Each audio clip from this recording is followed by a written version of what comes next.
Hello, my friend. Today I'm honored to invite the guest. He is American author and he wrote a book about health and dieting. And he also had a master's degree in counselor psychology. And now he focused to help people to lose weight without feeling the shame about themselves and get rid of bad eating habits and get into a mindful eating habit. So let me introduce you my friend Jerry Levinson to the my video. So Jerry, I know you work so many years focused on how to help people to like there are people who suffer from binge eating, and you help you spend the years and research and also help those people to change their bad habit and naturally and lose weight. And I want to first question, I want to know why you so passionate about this, and how do you start to feel like you want to do this for the rest of your life? I think it started, when we figure out life passion, it's like a bunch of different things coming together. So we had wrestling, bad for me, very bad. Body image, wrestling, you're trying to cut weight, a lot of pressure on you to look a certain way, bad experience. Binge eating, from wrestling, you try to lose weight, gain the weight back, eat a lot. So trying to manage that, and trying to do this health thing made me go crazy. So Yeah. I actually did those kind of things before. I actually tried many diet before, try to restrict my calorie, and I have many failed experience, and I lost a lot of weight initially, and later I gained weight back. And even more than before, and it was a very frustrating experience. yeah, I wish I knew people like you so years earlier, so I don't spend so much time to figure out this by myself. Like yeah. totally. Because when the weight comes off in the beginning, you think, oh, it worked, but then it comes back, and you think, oh, I'm lazy, I'm bad, or something. You make a self-judgment, and it's unfortunate. It's like if you threw a ball up in the air and you say, wow, I threw a ball up in the air, and then it comes back down. You wouldn't say like, oh, I just gotta throw it harder. No, the ball is always gonna come back down. So same with dieting, right? If you try to diet to lose weight, the weight pretty much 95% of the time is gonna come back. And it's not your fault. It's just the natural cause and effect of gravity. Mm-hmm. Yeah, so that is why you develop your own method. This is Jerry's free book. You can download free from his website, and it actually I just read through this, and it was like the name of the book. It was very enlightening. Like when you especially I think it will be able to help people who suffer a lot from, for example, binge eating, or sometimes you shame yourself because you don't follow your diet. For those people, I think his book is able to help you a lot. So check out his book on his website, and I'll check the link in the video description. So first thing I would like to talk about your book. You experienced something very special. You have been a monk for 13 months, and you actually before that you had the similar problem in dieting and eating, you struggle with your dieting. But after that 13 months, you were able to remove this addiction from the food, and you were able to free from the Compulsion. the compulsion to follow certain diet. Mhm. And what happened in those 30 months? What did you eat in the monastery? Yeah, that's a great question. So what I ate, I think on the surface layer, we can talk about what I ate, but there's also a lot more important psychological factors going on underneath what I ate. So specifically, I was up in Tassajara. It's in California. It's a Zen mountain center. So I didn't have electricity. Where is that? It's kind of like by Big Sur. Oh, Big Sur! Wow. Yeah, kind of like. It's a nice place, right? It's like very far away from the urban area, and you don't think about Very far. yeah, very far. Okay, sounds like a nice place. Okay, go Yeah. ahead. So so your question was what I was eating, right? Yeah, what during that time? And What kind of what like happened? what happened to Yeah, yeah. enable me to kind of get over this binge eating stuff. Because I Yeah. went into the monastery, feeling, oh God, I actually didn't even go to college graduation, which for me was like, my parents wanted to see me graduate. I grew up in that type of family. And so when I didn't go to college graduation, it was like a big thing. But something was wrong and I had to do something extreme to go to the monastery. So what happened was, in the monastery, I do a couple things. One, I'm not listening to the outside world. There's tons of information about diets, this diet, that diet, this diet. I'm cut off from all that. I have no internet, no electricity. So I have to listen to my body. That was huge. Oh, That was yeah, huge. you're free of distraction, different messages. when we leave. Yeah, right. Yeah, totally. Mm-hmm. So so what did you eat at the time? What's in the monastery? What did you eat? Yeah, that was all vegetarian. Oh, all vegetarian. Yeah, that's how they did it. Yeah. Mm. So at the time, did you lose a lot of weight or? No, so I didn't really lose weight back then. I've actually gained weight because I was really underweight. It's about 125. I was really skinny. Yeah, and I had anemia and stuff. The monastery, I probably actually gained a little bit of weight. I started eating more regularly and so forth. Yeah, that's a picture of me with my eyebrows shaved off. Yeah, but in the monastery, I didn't make up this system, by the way. I teach a thing called intuitive eating, and intuitive eating, it has, I think, over 90 empirical studies as of right now from places like Duke and reputable places. So I teach a system that is grounded in empirical science that's been around for about 20 years. But paradoxically, I kind of figured I did intuitive eating without realizing it. I guess I did intuitive eating intuitively while I was in the monastery.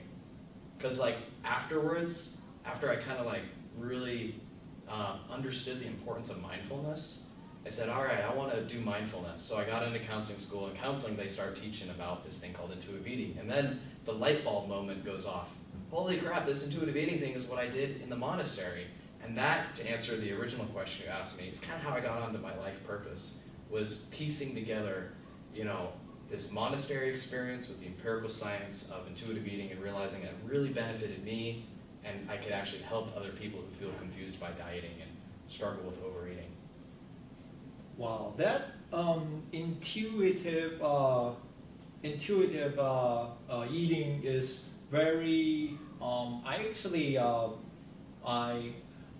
If you don't know about me, I actually went through a keto diet, and I studied many medical experts study, try to figure out a way to lose extra weight, and I actually came across about something about the intuitive eating, because from what I learned from other medical experts, it's like from evolution point of view, like our ancestor. It's also mentioned in your book. You said like we already have a survival mechanism in our brain from our ancestor, and it's written. It was written inside our gene. And when we are free of distraction, like cell phone, like a lot of like if you watch a lot of news, you know there are always bad news around. If you keep reading those kind of news, and then you're gonna be distracted. And not to mention, there are so many TV commercials, and they sell you some stupid bad food, and so make you addicting to those food. So not that you have to be in the wilderness, or not that you have to like give up your cell phone in order to reconnect with your body. But I mean, sometimes we hear conflicting messages and feel confused, and we don't take the time to come back to our body. So realizing the importance of coming back to your body is really, really important, because it is, like you said, it is evolutionary. Like, you know, the humans evolved a certain way where their biology, you know. Like two of us, like our ancestor survived so many obstacles. So that is why through so many millions of years, that is what if one of our ancestors couldn't survive, and then we wouldn't be here today. So that says something. Our ancestors must did something right, so that we can. And like that's why diets don't work, because when we basically eat less food, we do lose weight initially, but then we trigger the starvation reflex. And starvation was a huge threat to our ancestors. They didn't have like food that they could go to the grocery store and buy. So when they were faced with starvation, they basically, their hunger, their biological body would override them. The body would go, you know, take over the brain, make them go eat food, basically, right? Like, so. I know how you feel, because that was what I did a long time ago. You're counting the calories, and every time you're doing the things put a lot of stress on you. For example, you hang out with friends, you had a lunch, and you went there, and the first thing you pull out your cell phone, you start recording everything you eat. And I'm over the calorie. Oh crap! You put a lot of stress for yourself, and sometimes your friend, why you don't eat? And you become more stressful because you get a peer pressure. You have a social stress. You feel like a failure, like all sorts of stuff comes out. So I actually want to share you one of the like example I came across. I'd love to hear. Like because one of the this example is a lot of people today we are not when we text and drive, we're not afraid of those kind of stuff, because one of the reasons I heard from other people, they said it's because our gene doesn't have this kind of experience. Like in our ancestor, they don't have experience in text and drive. But when we see a spider, or when we see something like spider, we naturally afraid of spider. Like some of my female friends, when they see the spider, they will scream, and nobody told them to scream, but they will naturally do this, because that is the explanation I got from this expert is because that is written in their gene for so many millions of years. So when we get rid of this kind of distraction, we can listen to our body, and we intuitively know what should we eat to maximize our health. Not that I mean, we have an intuitive connection to our body just because we have a body. it's harder in this age of cell phones to connect with our body. But you don't need to get rid of your cell phone or news to connect with your body. We can connect regardless. Mm-hmm. I think it's important because I often get this a lot in the monastery where they say, oh, I can't meditate. Like, it's easy to meditate because you went into the wilderness, you got all away from all that stuff. And I say, no. You can meditate in your car. And like, when you say you get rid of distractions, it's like, no, you don't have to get rid of all these distractions to connect with your body. You have a body already. You have a natural, intuitive connection with your body. And it may help to like go into the wilderness and unplug, but you can do it even if there is some distraction. So Jerry, he also have a license as a yoga instructor and also a meditation instructor, I believe.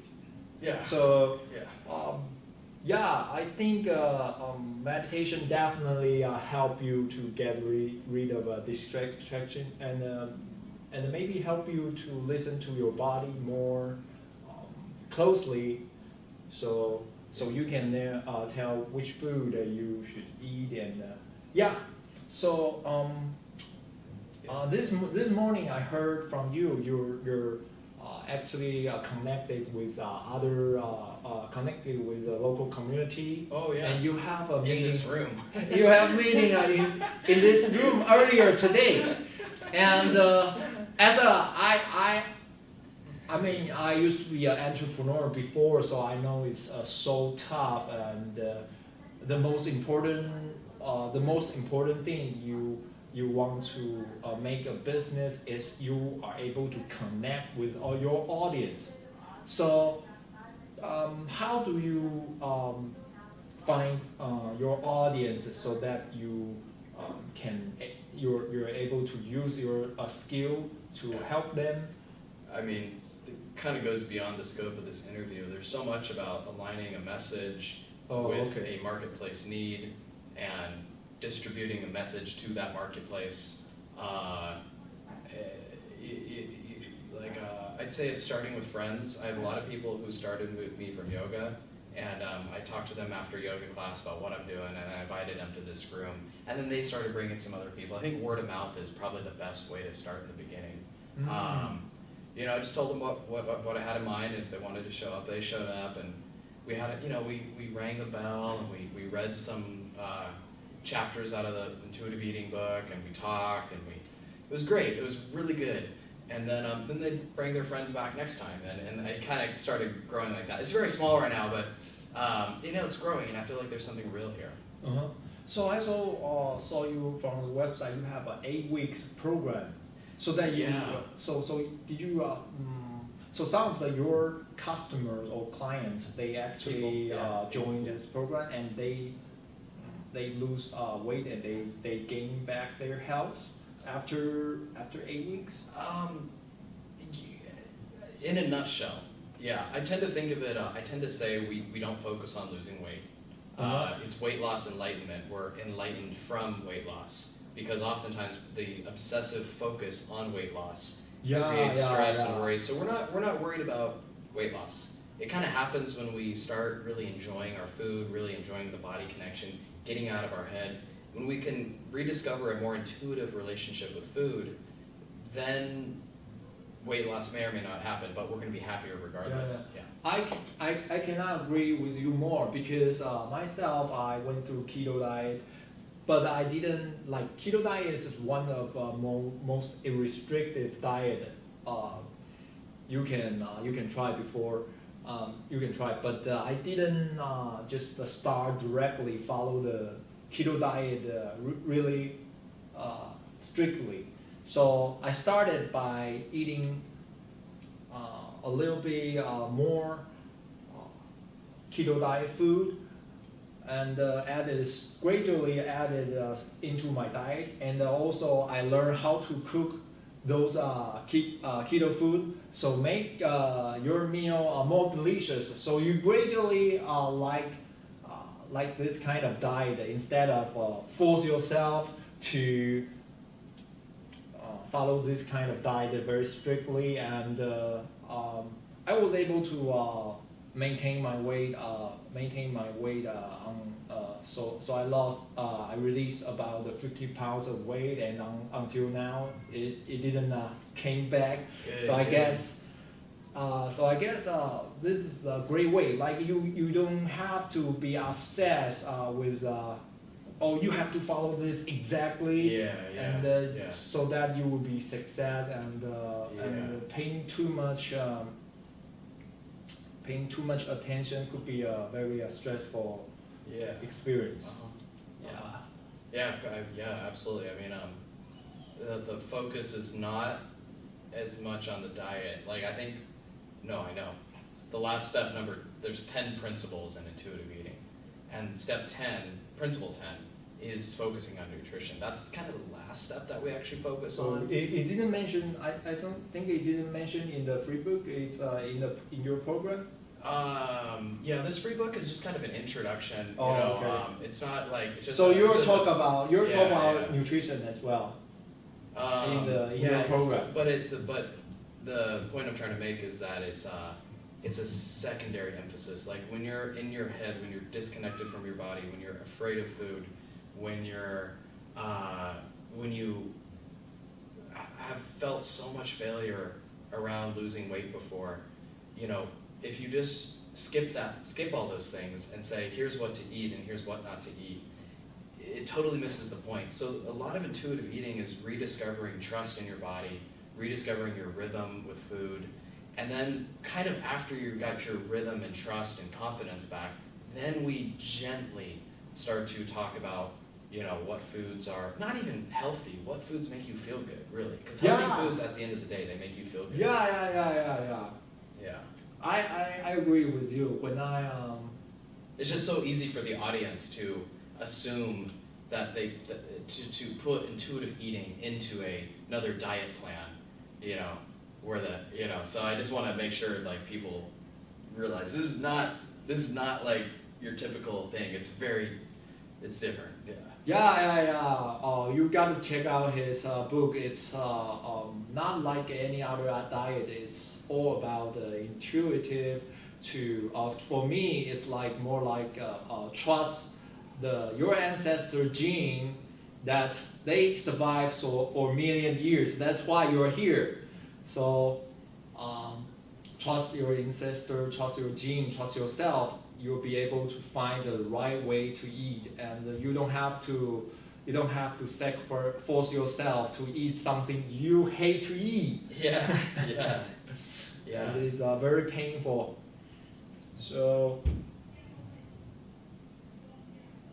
yeah. So what about yourself? Did you when you eat right now? Do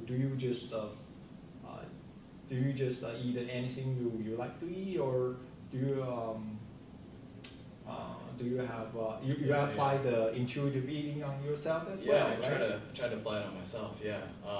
If you go to like weightlossenlightenment.com/success stories, you'll see other people who've tried it. But I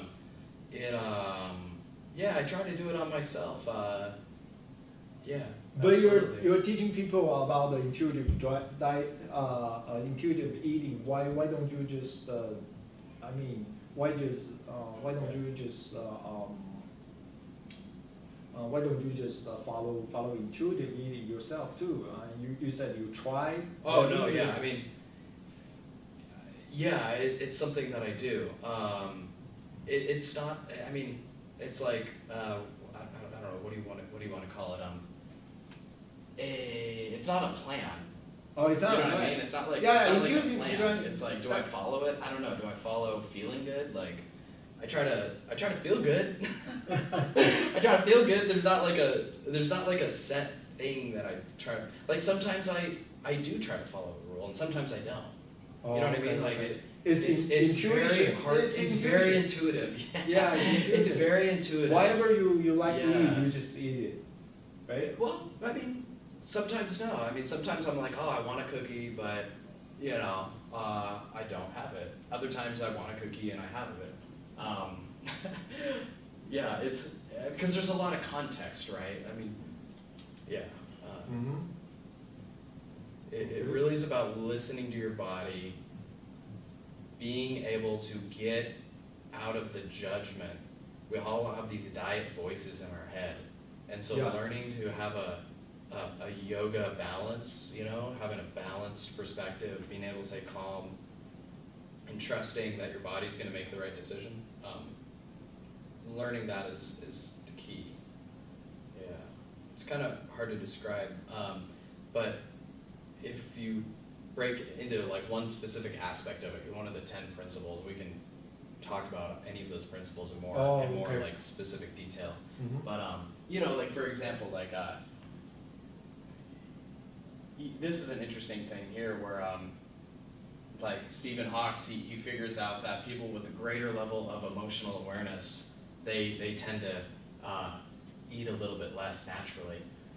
So it's just kind of an interesting. Yeah, I believe that because you in this book, free book, you also mentioned about a lot of emotional eating. Like when you are stressful. Yeah. Well, like so many people focus on nutrition, all right? They focus on nutrition, but they don't realize that feeling full, right? You have to feel full to stop eating. Yeah, but fullness is not just physical. Yeah. Fullness is also being satisfied by your meal, and that's emotional. If you are not feeling full, if you're not feeling emotionally and physically full, there's no way in hell you're ever going to be able to stop eating. So if we can really focus, like for example, this is where a big part of the training is mindfulness and learning to respect our hunger, because that enables us to enjoy our food. And then when we enjoy our food, we can actually say, you know what, I've had enough. Like there's the less of that compulsion, less of that emotional eating comes in. Yeah. I see. Yeah. So, I think about one thing, one question. So your intuitive eating is, I think you shouldn't, when people are emotional, for example, they are angry or they are sad or they kind of get into this compulsive eating.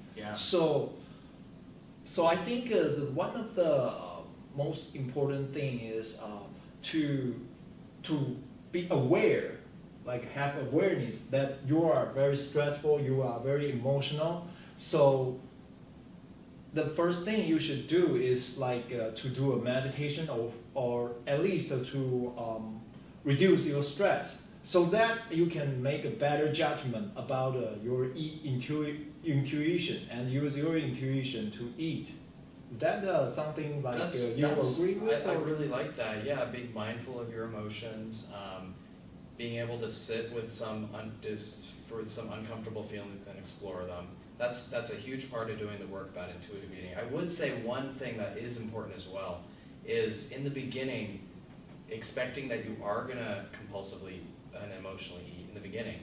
And so when that happens, to be able to not judge yourself for having that happen. So many people, they begin this program, they have this expectation in the back of their head that no more overeating. And then they overeat and tremendous guilt washes over them, and it kind of shuts them down.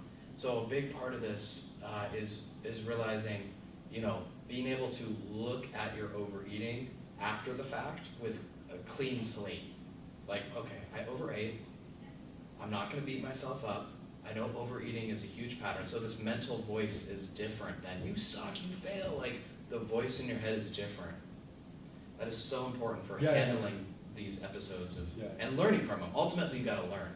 You do have to learn from them. Like, the overeating is a message that something is out of balance, and if you're judging the messenger, you won't be able to learn from the message. So that's one thing I would add in addition to meditating and being mindful beforehand. Yeah. So whenever you're like people have your so that is why to have awareness is so important, because you have to realize, okay, I did some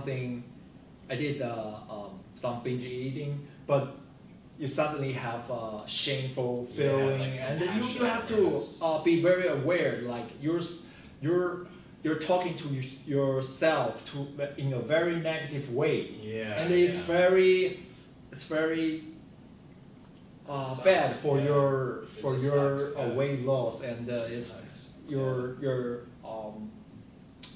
yourself. Yeah. So Yeah. so having the awareness is, I think it's the most. And it's like kind awareness. It's kind awareness. Sometimes people hear the awareness and they think, okay, I'm being aware, but I don't know. It's kind awareness. It's compassionate, you know.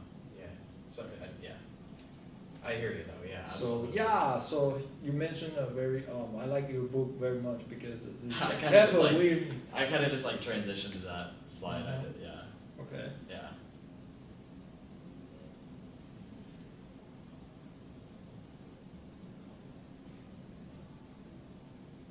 So reducing emotional eating, yeah, of course, it's a learning.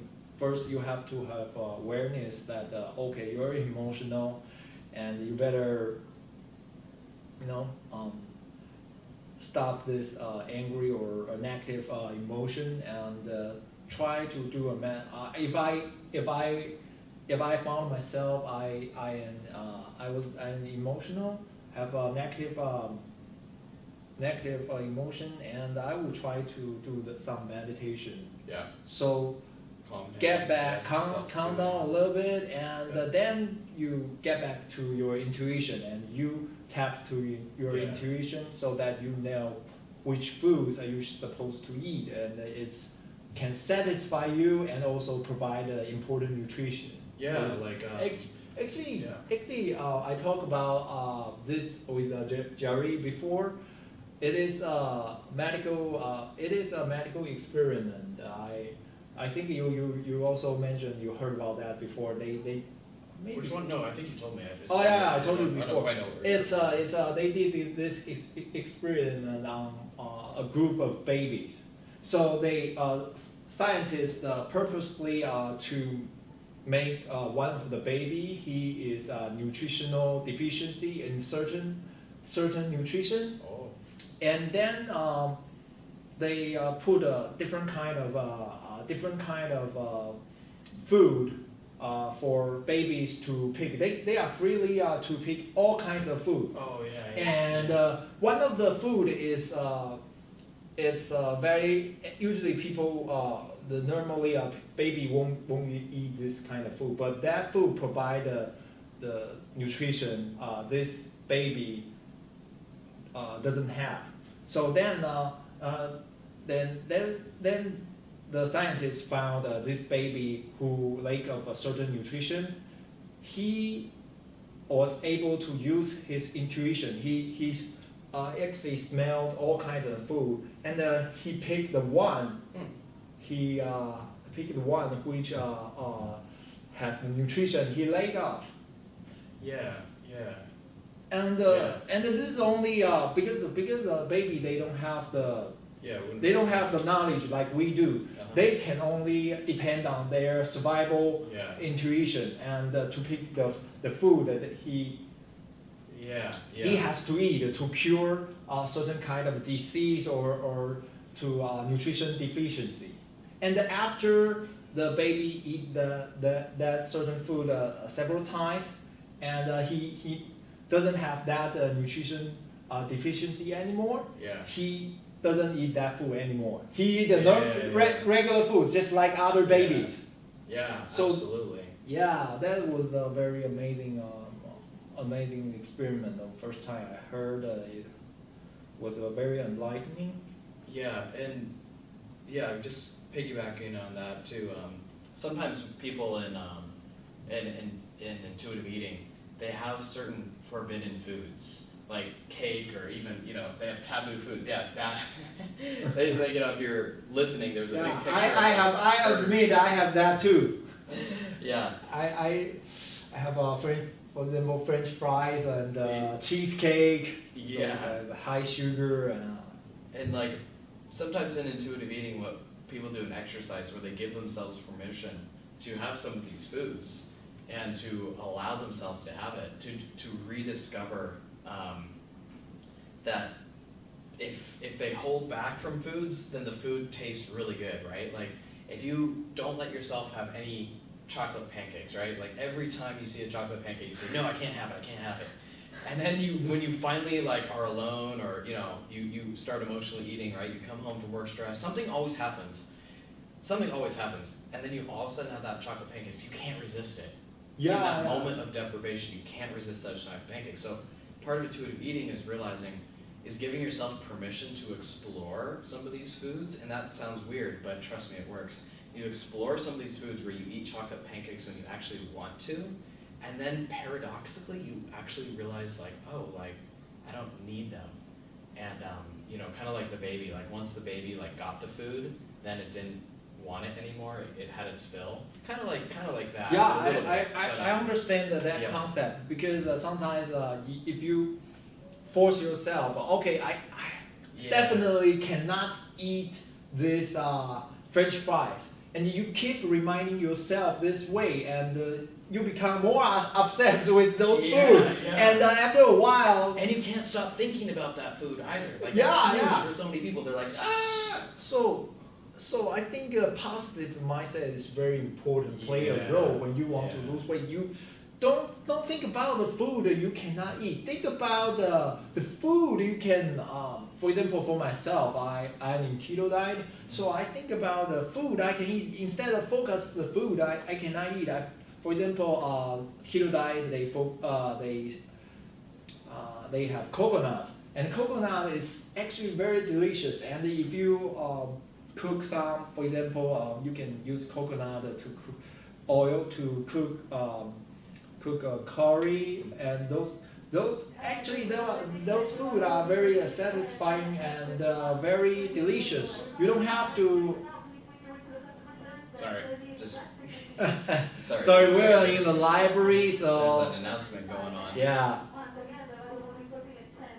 10 minutes. Okay, 10 minutes. So, yeah.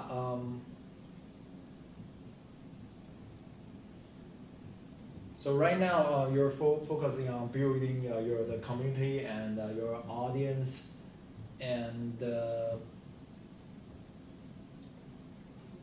some of them they release a lot of weight. Right? I think right now a lot of people are just beginning their journeys. Yeah, so I'll say they're becoming happier with food, and that's a great start. Yeah, Yeah. We're eat to satisfy. we're becoming more normal with food. Yeah, yeah. So I want to ask you a final question about. But I do have, to answer the story you asked if people were losing weight, I do have I think 23 reviews now, 23 I believe.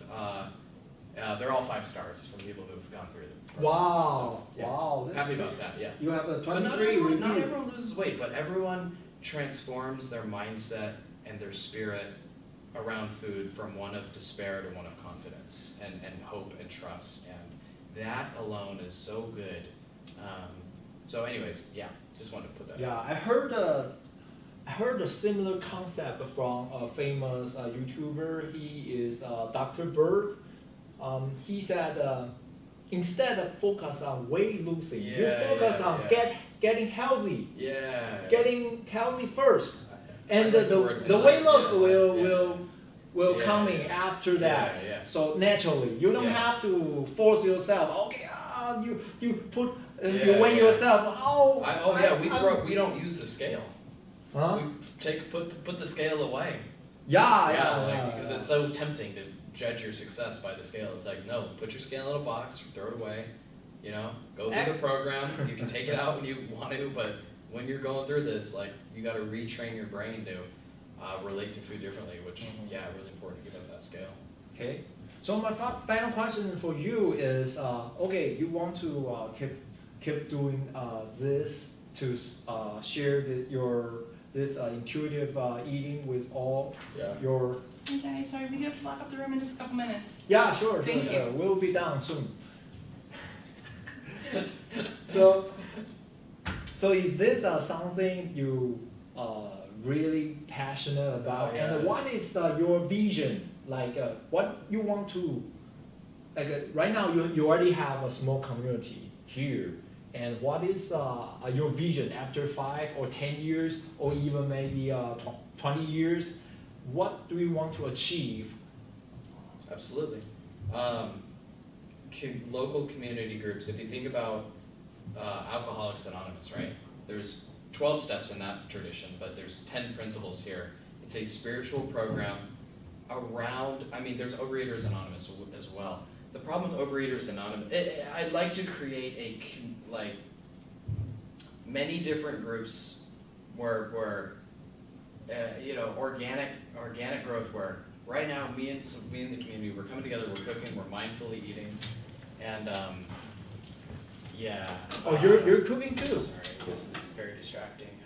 Oh, it's okay. Oh, yeah. you said that you're cooking? Yeah, we're starting some cooking events and some eating events where people are Wow. actually like. I would like to join. Yeah, but like, Actually, people, they need, like, for intuitive eating to work, it works best if we actually eat food intuitively instead of just like talking about it. Mhm. So I'd love for like that kind of transformational community experience to spread, basically, and maybe be something like Alcoholics Anonymous, in the sense that there's steps, that it's community, it's local, that it brings people together. So I'll kind of leave it at that, but that'd be a vision. Okay. Yeah. Wow, that's wonderful. I would like to, like you said, I think in order for intuitive eating to really work, sometimes you have to learn some cooking skill, because if you just always eat outside, sometimes you cannot customize the food to satisfy you the most. So yeah, so glad to have you, Jerry. Yeah, thanks for having me. Yeah. And thank you for weightlossenlightenment.com. Yeah, weight loss. Find me on Facebook. Check out his website in the video description. Yeah, do send me a message. I'd love to hear from you what your thoughts were on this episode, and love to hear from you personally. Like, I'm serious. I'll answer your email. Yeah. All right. So my friend, I'll see you in my in my another episode. Hopefully, I'll be able to invite you again. Yeah. So Cool.